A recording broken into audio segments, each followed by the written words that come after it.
출애굽기 3장 말씀을 보겠습니다.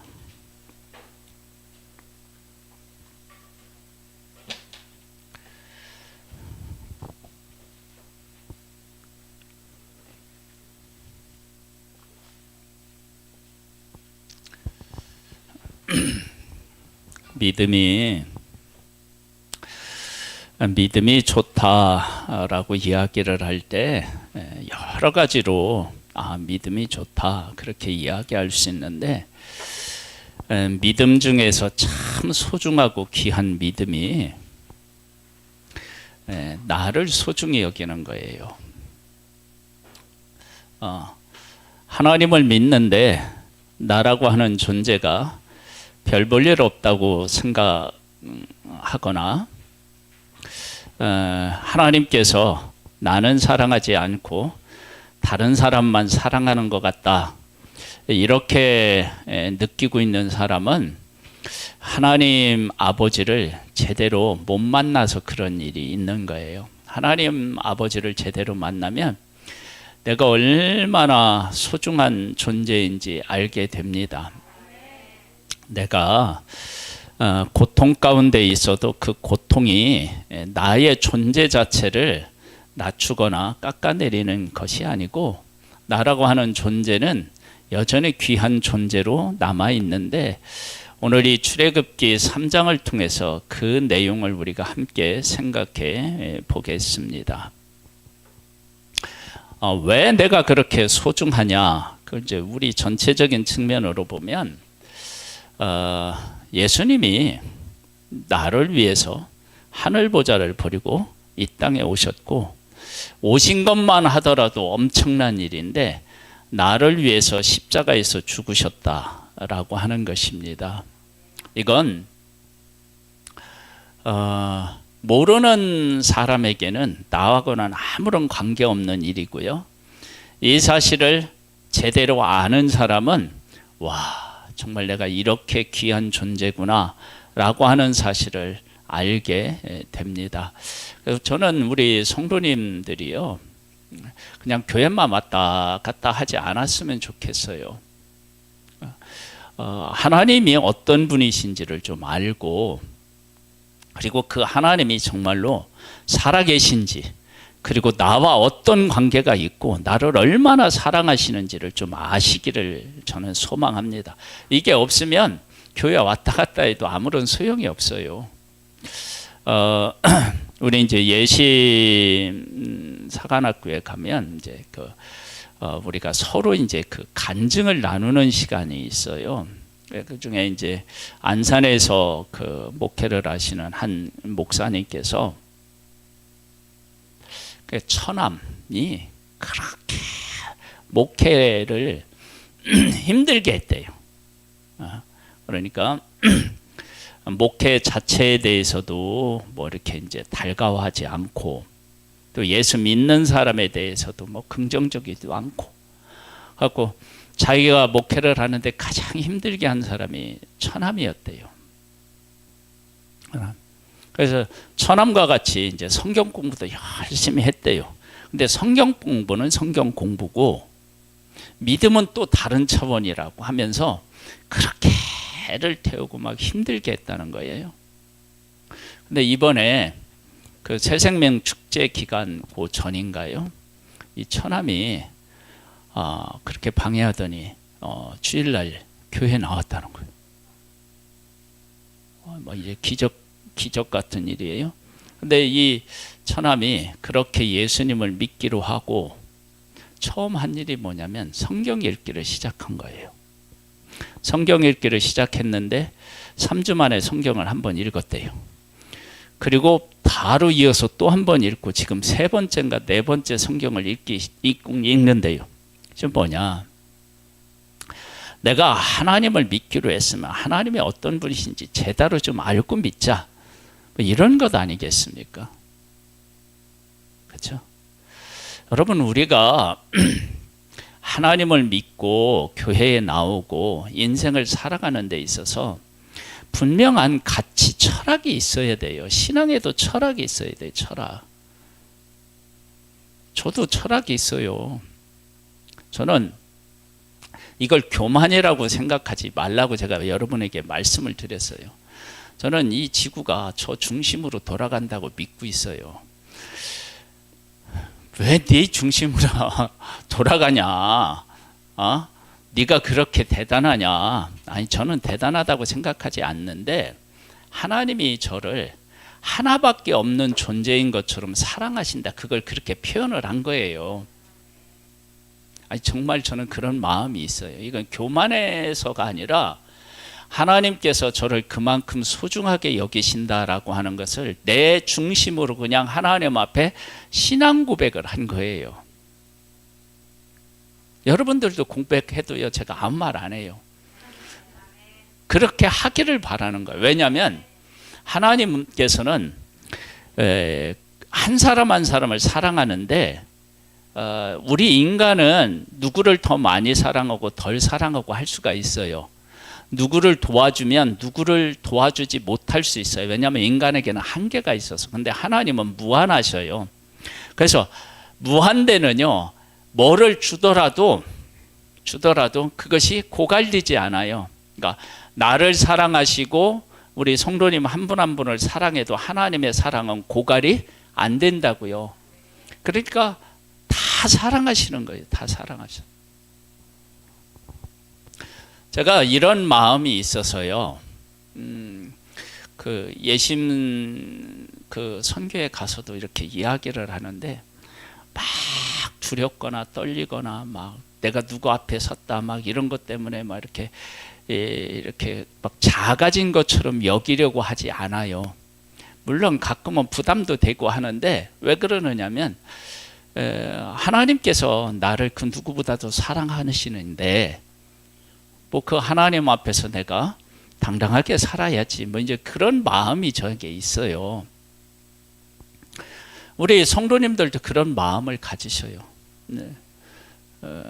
그런데 그런 마음은 내가 가져야지 한다고 해서 가져지는 건 아니에요. 뭐냐면 하나님을 깊이 있게 만나면 그런 마음이 자동적으로 생기게 되어 있어요. 저는 우리 성도님들이 그 하나님을 만나기를 바라요. 그 하나님을. 하나님이 정말로 나를 엄청나게 사랑하시는구나.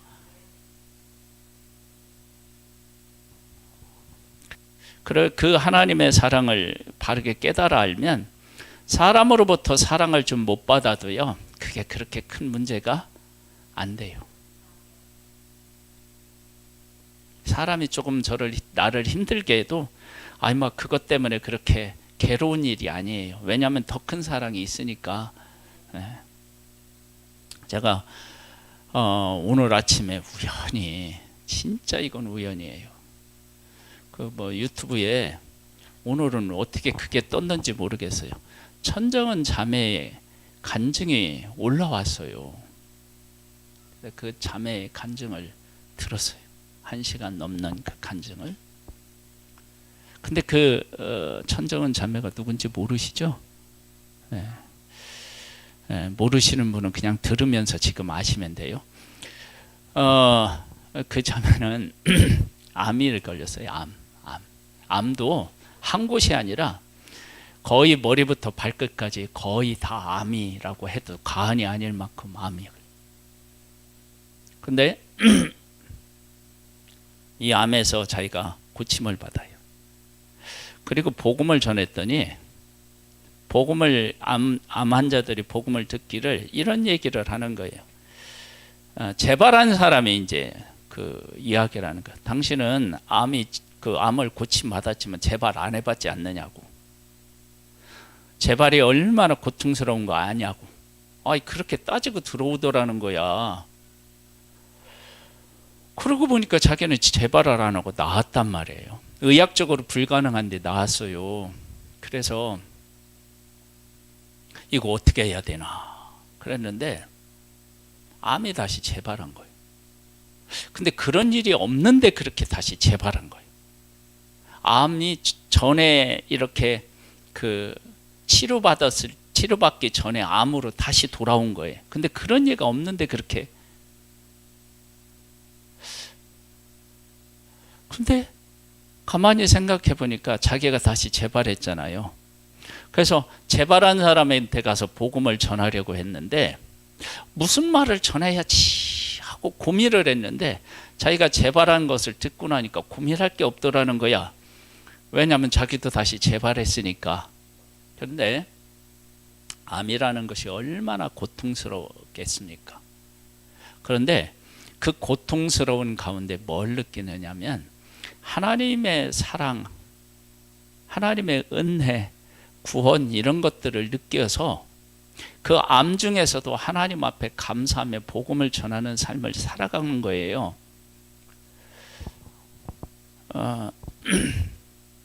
여러분, 우리는 고통을 벗어나서 인생을 살아갈 수가 없어요. 다 고통 가운데 있어요. 고통 가운데. 우리 그 솔메이를 겪고 났더니요. 우리 이제 그 예심 선교에서도 막 기도 부탁을 하고 그랬더니 기도를 이제 하고 이제 솔미가 이제 하나님의 부름을 받고 이렇게 났더니 자식을 잃은 분들이 저에게 찾아오셔서 위로하는 거예요. 근데 그런 분들이 그렇게 숨어 있는지 몰랐어요. 한 목사님은 애가 이제 어렸을 때이기는 하지만 애가 집에서 나갔는데 5분 만에 교통사고가 나가서 하나님 곁으로 간 거예요. 조금 전까지 집에 있고 뛰놀고 인사하고 나갔는데 그렇게 온 가족이 도저히 어떻게 받아들일 수가 없더라는 거야. 그러면서 저한테 이렇게 얘기해요. 어떤 말을 해도 위로가 안 됩니다. 위로가 안 됩니다. 그러면서 한 가지 방법을 알려주시더라고요. 곁에 가서 손만 꼭 잡아주래요. 어떤 말도 위로가 안 된대요. 어떤 말도.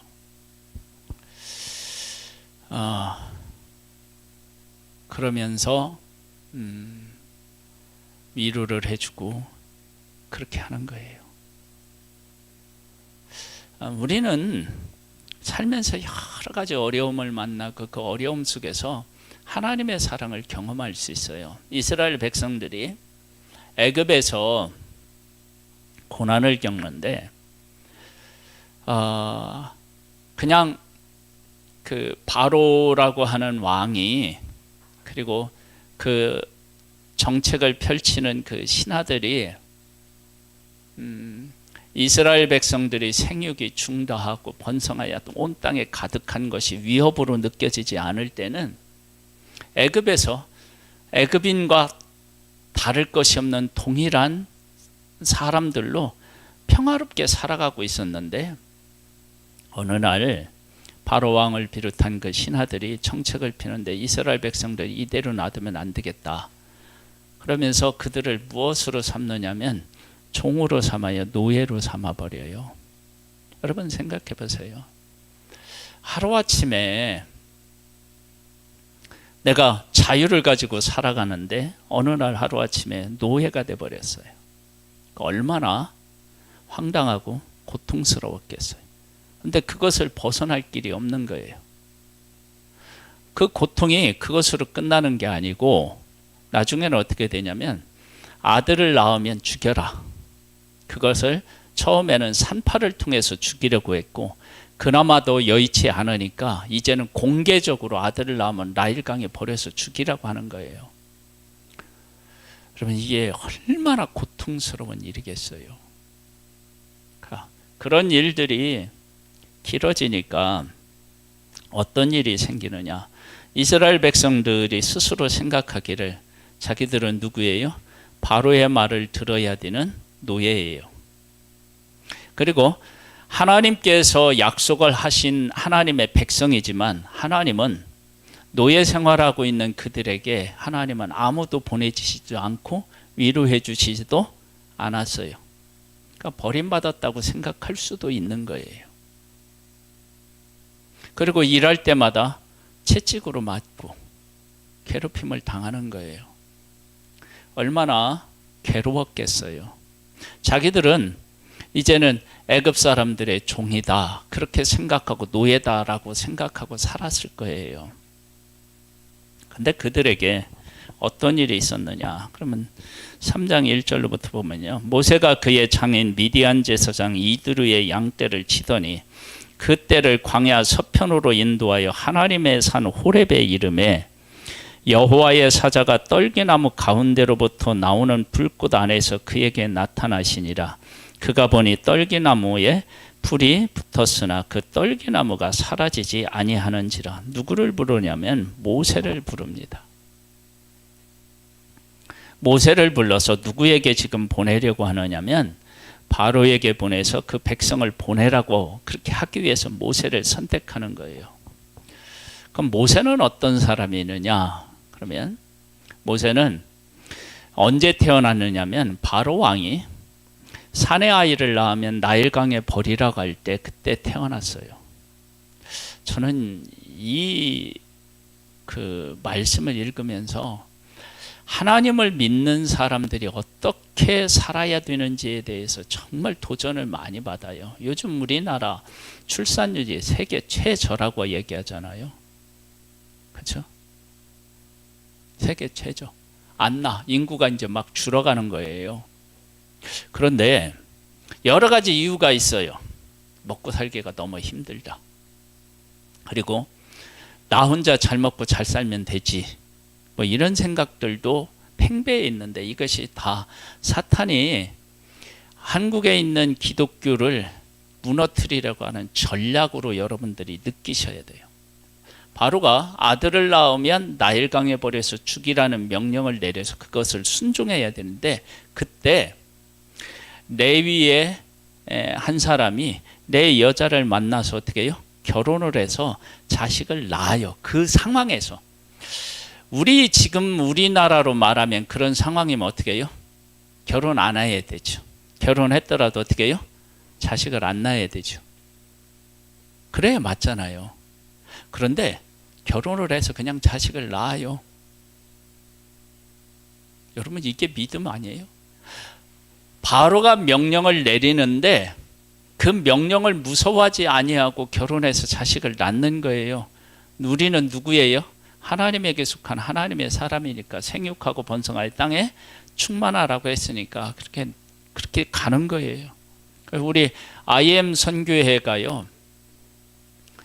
막 이렇게 주장하는 것들이 여러 가지 있는데 그 중에 첫 번째가 뭐냐면 IM 선교회에서 선교사가 되려면요 4명 이상 아이를 낳아야 돼요. 조건이에요. 이게 절대 조건. 그래서 거기에 대표이신 마이클 조 선교사님은 지금 5명인가 6명인가 아이를 낳았어요. 왜냐하면 지금 우리나라에 아이들을 안 낳으니까, 그리고 이슬람에 있는 사람들 우리나라에 와서 막 애들을 낳으니까. 여러분 유럽이 그렇게 해서 다 이슬람에 넘어간 거 아시죠? 막 자식을 낳는 거예요. 우리도 믿음이 없었어요. 2명만 낳아서.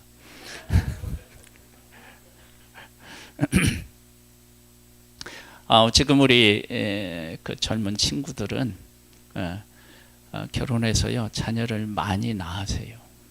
어떻게 키우느냐? 하나님께서 다 은혜를 베풀어 주십니다. 우리가 자녀를 많이 낳으면 막 남북 통일이 되게도 하실 거예요. 여러분 남북 통일이 되면요 경제 이런 거 걱정 안 하셔도 돼요. 그러니까 나으세요. 그리고 우리 권사님들은요 열심히 막 운동하고 그래서 건강하세요. 그래야 애들 낳으면 봐줄 거 아니야. 나 허리 아파서 못 봐준다 막 이러지 말고 야 10명 낳아서 다 나한테 데리고. 근데 10명 낳으면요 부모가 봐줄 것도 없어요. 낳으면 지들끼리 알아서 다 해요. 제일 큰 애가 야 니들 다 모여봐 요즘 군기가 빠졌네 이러면서 애들 다 키워요. 우리 처갓집이 그랬어요.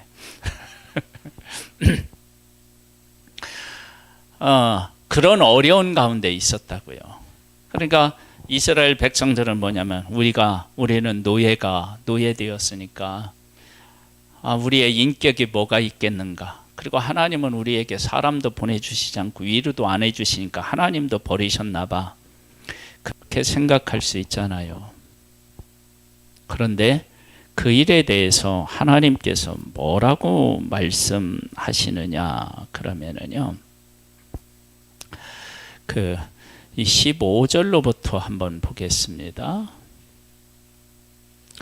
출애굽기 3장 15절로부터 보면, 하나님이 또 모세에게 이르시되 너는 이스라엘 자손에게 이같이 이르기를 너희 조상의 하나님 여호와 곧 아브라함의 하나님 이삭의 하나님 야곱의 하나님께서 나를 너희에게 보내셨다 하라. 이는 나의 영원한 이름이요 대대에 기억할 나의 칭훈이라. 그러니까 하나님의 이름이 뭐냐면 내가 너희들을 선택하고 너희들을 택하고 너희들을 책임지는 게 내 이름이다. 그러니까 이 얘기는 뭐냐면 나의 최고의 사명은 뭐라고요? 이스라엘 백성들을 선택하고 보호하고 이끌고 복주는 일이 내가 해야 될 최고의 사명이다. 그렇게 말씀하시는 것과 같습니다. 너는 가서 이스라엘 장로들을 모으고 그들에게 이르기를 여호와 너희의 조상의 하나님 곧 아브라함과 이삭과 야곱의 하나님이 내게 나타나 이르시되 내가 너희를 돌보아 너희가 애굽에서 당한 일을 확실히 보았노라. 내가 말하였거니와 내가 너희를 애굽의 고난 중에서 인도하여 내어 젖과 꿀이 흐르는 땅 곧 가나안 족속 헷 족속 아모리 족속 브리스 족속 히위 족속 여부스 족속의 땅으로 올라가게 하리라 하셨다 하면, 여기 보세요. 내가 너희를 어디에서요? 애굽의 고난 중에서 인도하여 낸대요. 근데 지금 누가 이스라엘을 지금 맡고 있죠? 바로 왕과 애굽 사람들이 맡고 있죠. 그러면 이들 맡고 있는 이들을 하나님이 구원해 주시려면 어떻게 해야 되냐면 이 애굽의 왕과 애굽 사람들을 어떻게 하나님이 치시는 거예요. 그러면 하나님이 생각하실 때는 애굽 사람이 더 중요합니까? 하나님의 백성이 더 중요합니까? 지금 이스라엘 백성들은 노예 생활하고 있다고요. 근데 하나님은 애굽 사람들보다 하나님의 백성을 더 소중하게 여기고 계셨어요.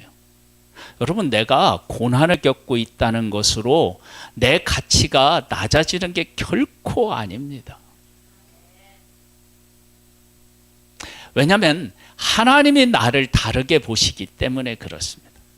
하나님은 진리셔요. 그 진리이신 하나님께서 나의 진짜 가치를 인정해 주시는 분이 하나님이신 거예요. 하나님. 그 사실을 예수님이 오셔서 우리에게 분명히 깨닫게 하셨어요. 날 때부터 한 번도 보지 못한 그 사람을 뭐라고 얘기하죠? 하나님의 영광을 위해서 그렇게 된 것이다. 그렇게 얘기를 하고 있어요. 그러니까 그 전까지는 자기가 이렇게 앞을 못 보는 것이 하나님의 저주라고 생각했는데 예수님이 오셔서 뭐예요? 하나님의 영광을 위해서 저렇게 된 것이다. 그렇게 이야기를 하는 거예요.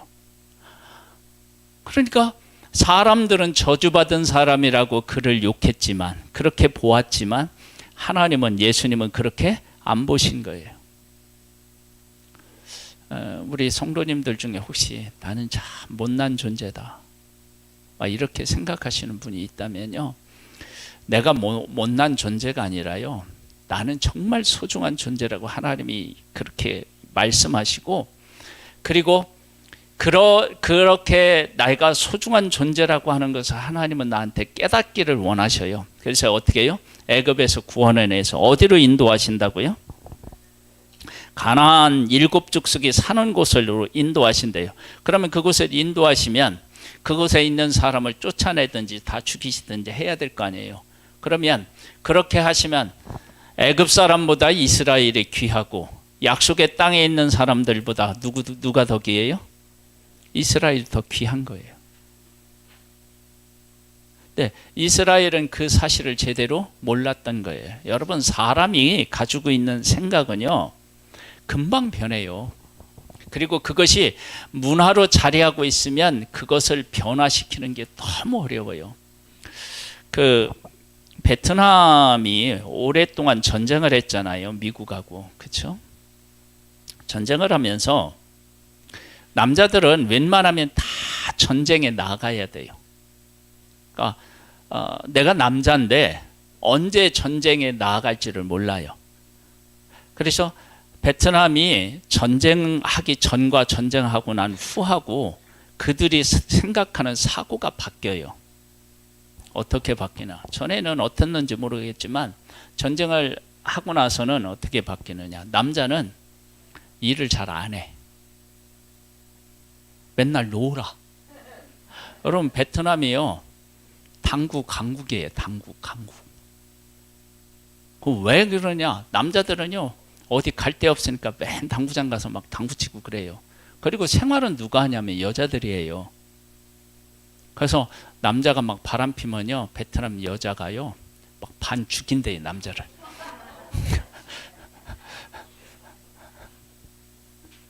근데 그런 일이 왜 있었느냐면 전쟁 기간 동안에 남자가 어디로 가야 돼요? 전쟁에 가야 되니까 언제 어떻게 될지 모르니까 남자들은 어떻게 집에서 대접을 받는 거예요. 언제 갈지 모르니까. 그리고 그동안에 누가? 여자가 다 책임져요. 이것이 몇십 년 안에, 몇십 년 동안에 이것이 굳어져서 문화가 됐어요. 지금까지 흘러오는 거예요, 그것이. 여러분, 이스라엘 백성들이 애굽에서 종살이를 하는데 그 시간이 10년, 20년, 30년 정도 이렇게 지나잖아요. 그럼 그게 굳어져 버리는 거예요. 근데 하나님께서는 오셔서 뭐라고 하냐면, 야, 너희들은 바로의 종 아니고 내가 선택한 내 백성이야 라고 선언하시는 거예요. 왜냐?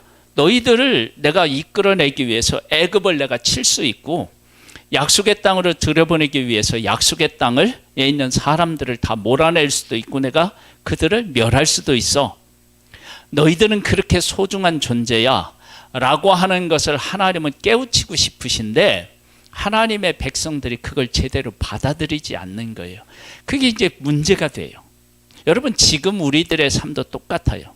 여러분, 내가 태어날 때부터 지금까지 사람들에게 항상 이렇게 따돌림을 당했고, 사람들 앞에서 내세울 것도 없고, 그래서 나는 별 볼 일 없는 존재라고 생각할 수 있어요. 지금까지.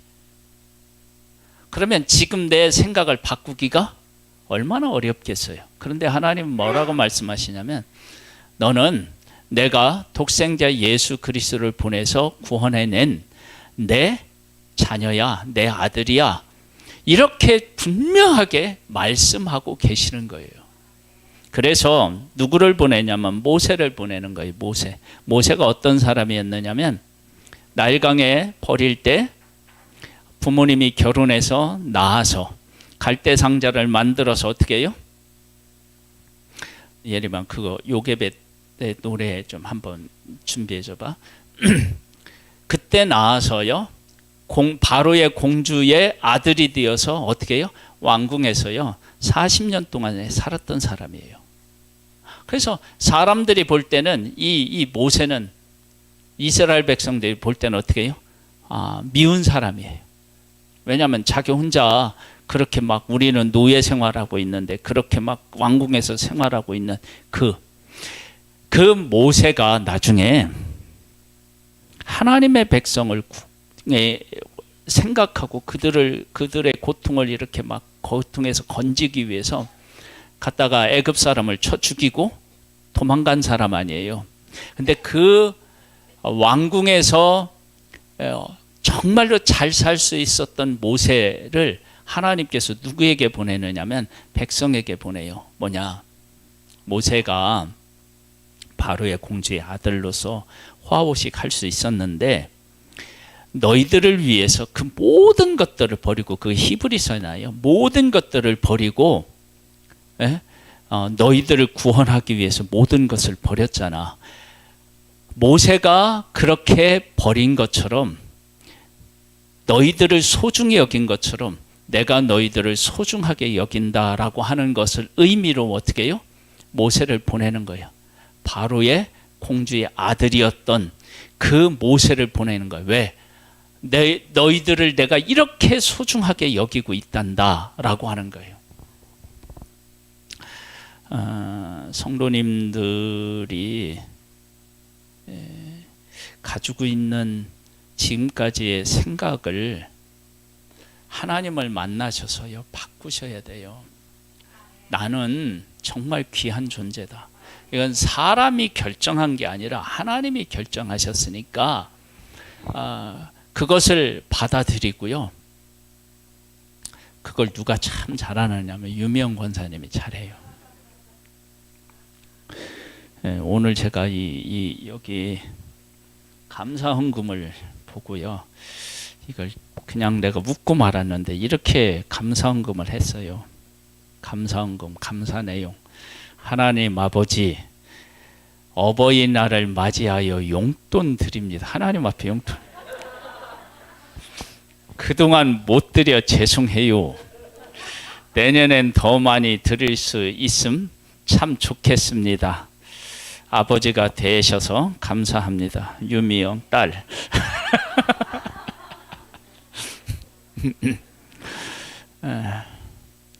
인수가 엄마 닮은 것 같죠?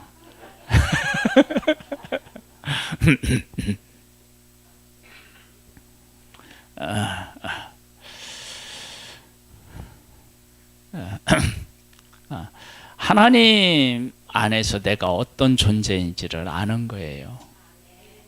여러분 그걸 알면 그게 믿음이에요. 그 믿음. 그러면 하나님은 나이 먹었다고 해서 무시하지 않으셔요. 내가 사람으로부터 무시를 당하고 있어도 하나님은 절대 그렇게 보시지 않으셔요. 그래서 이 출애굽기 3장에 하나님의 백성들에게 야 너희들은 나의 아들이야. 그래서 나중에 어떻게 하느냐면요. 이 히브리 사람들이 뭐라고 얘기하냐면 내 이스라엘을 보내지 않으면 내 아들을 보내지 않은 거니까 내가 애굽 사람들의 아들을 칠 거야. 그래서 나중에 어떻게 해요? 장자들을 하나님이 치셔서 죽이시고 이스라엘 백성들을 구원해 내셔요. 뭐 그렇게 소중한 존재인 거예요. 내가 지금까지 충성하지 않았는데요. 아니에요. 자식은요, 뭐를 해서 소중한 게 아니라 자식이기 때문에 그냥 소중한 거예요. 여러분 그거 아시나 몰라요. 자, 한번 요게벳의 노래를 한번 보겠습니다. 이게 이제 부모님이 모세를 놓고 고백하는 고백이에요.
모세의 참 주인이시고 참 부모가 누구예요? 하나님이시요. 나의 삶의 주인이시고 내 삶의 참 부모는 누구예요? 그 하나님이 나한테 소중한 존재예요. 이런 고백으로 우리 성도님들이 정말 복된 삶을 살 수 있게 되기를 주님의 이름으로 축복합니다. 하나님 아버지, 우리를 사랑해 주셔서 감사합니다. 우리를 이 세상 어떤 것보다도 소중하게 여기시고 지금도 사랑으로 이끌어 주시는 하나님께 감사함을 드립니다. 그 사실을 깨달아 하는 믿음의 승리자가 되기를 소망합니다. 예수님의 이름으로 기도드립니다. 아멘.